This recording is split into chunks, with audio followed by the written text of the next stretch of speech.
ప్రభు అయిన యేసుక్రీస్తు పరిశుద్ధ నామములో మరి అందరికీ వందనాలండి.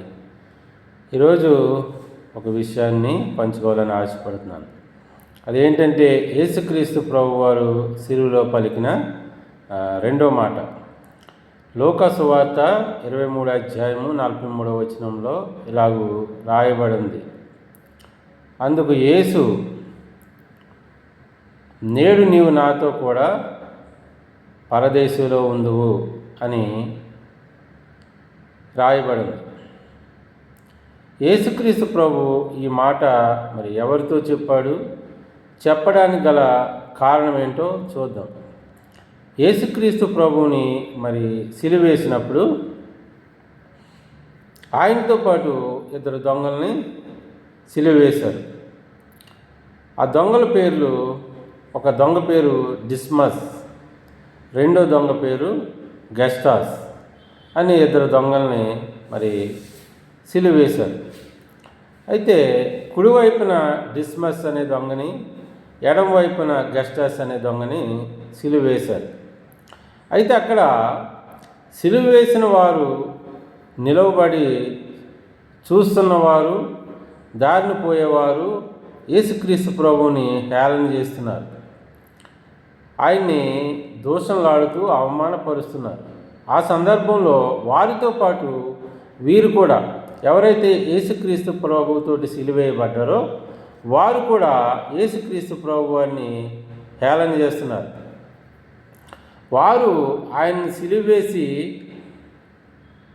సిలువేశాము అనే ఆనందంలో హేళన చేస్తుంటే, మరి సిలువ వేయబడిన వారు వీరు కూడా వారు మాటలు విని, నువ్వు క్రీస్తువైతే, నీవు దేవుని కుమారుడివైతే నిన్ను నీవు రక్షించుకుని మమ్మల్ని కూడా రక్షించవచ్చు కదా అని వారు అంటున్నారు. ప్రియమైన వాళ్ళ, అయితే కొంతసేపటికి కుడివైపున ఉన్న దొంగ ఒక ఆలోచనలో పడ్డాడు.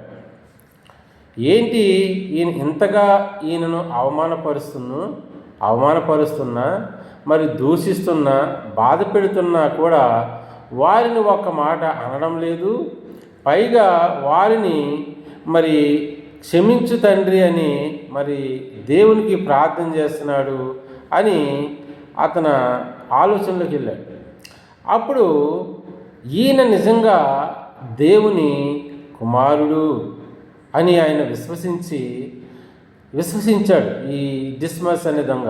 అప్పటికి ఆ గస్టాస్ అనే వాడు మరి అదేవిధంగా ఇంకా నువ్వు దేవుని అయితే, దేవుని కుమారుడు అయితే నిన్ను నువ్వు రక్షించుకుని మరి మమ్మల్ని కూడా రక్షించవచ్చు కదా అన్నట్టుగా ఆయన మాట్లాడుతున్నాడు. అప్పుడు ఈ డిస్మస్ అనే దొంగ అంటున్నాడు రెండో వాడిని గద్దించి, నీవు కూడా అదే శిక్షలో ఉన్నావు, మరి నువ్వు దేవునికి భయపడవా? ఇదిగో మనకైతే ఇది న్యాయమే, మనం చేసిన పాపానికి మనం అనుభవిస్తున్నాము. కానీ ఈయన ఏ తప్పు చేయలేదు, ఈయన ఏ పాపం చేయలేదని చెప్పి యేసు వైపు చూసి అప్పుడు అంటున్నాడు, నీవు నీ రాజ్యంలోకి వచ్చినప్పుడు నన్ను ఒకసారి జ్ఞాపకం చేసుకోమని చెప్పాడు. అప్పుడు యేసుక్రీస్తు ప్రభు ఆ దొంగతో అంటున్న మాటే ఈ రెండో మాట, నేడు నీవు నాతో కూడా పరదేశంలో ఉందువు అని అంటున్నాడు. ప్రియమైన దేవుని వారు, అయితే మరి ఈ దినాల్లో చాలామంది మరి మొదటి దొంగలాగానే ఆలోచిస్తూ జీవిస్తున్నారు.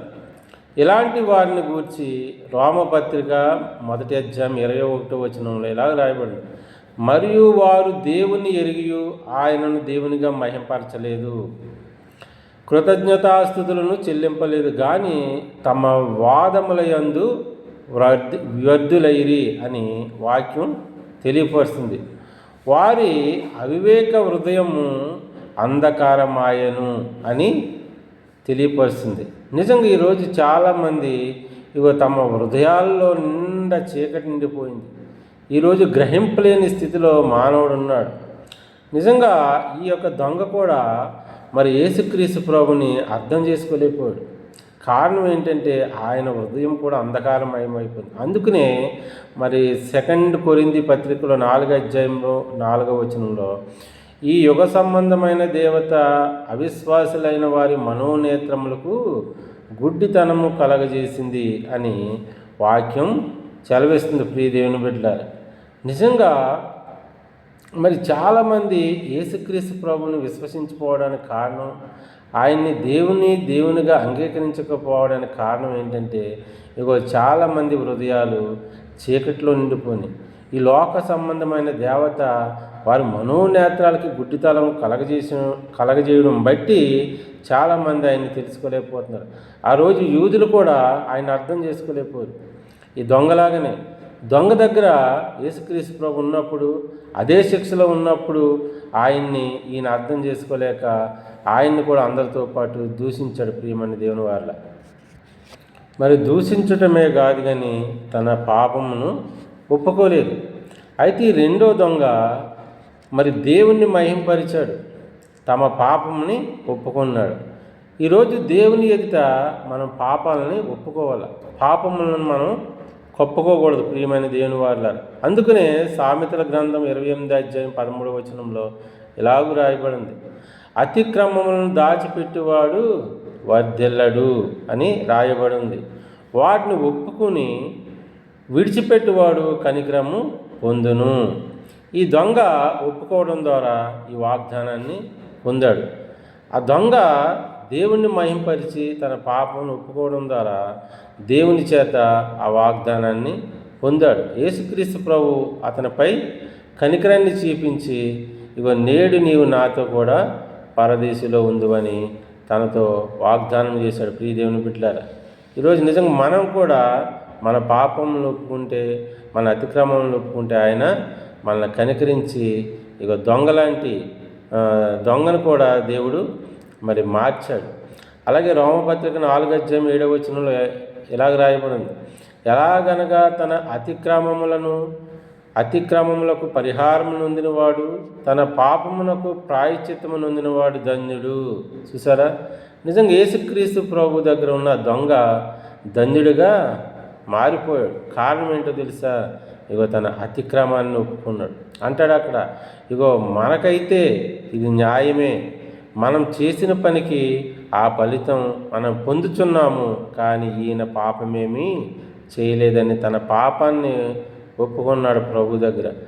ప్రభు దగ్గర తన పాపమును ఒప్పుకుని ప్రాయశ్చిత్తం పొందాడు కాబట్టి ఆయన ధన్యుడిగా మారిపోయాడు. ప్రియమైన దేవుని బిడ్డ, అంతేకాదు మొదటి యోహాను పత్రిక 1వ అధ్యాయం 9వ వచనంలో కూడా ఇలా రాయబడింది, మన పాపములను మనము ఒప్పుకుని ఎడల ఆయన నమ్మదగిన వాడును నీతిమంతుడును గనుక ఆయన మన పాపములను క్షమించి సమస్త దుర్నీతి నుండి మనల్ని పవిత్రులుగా చేయును.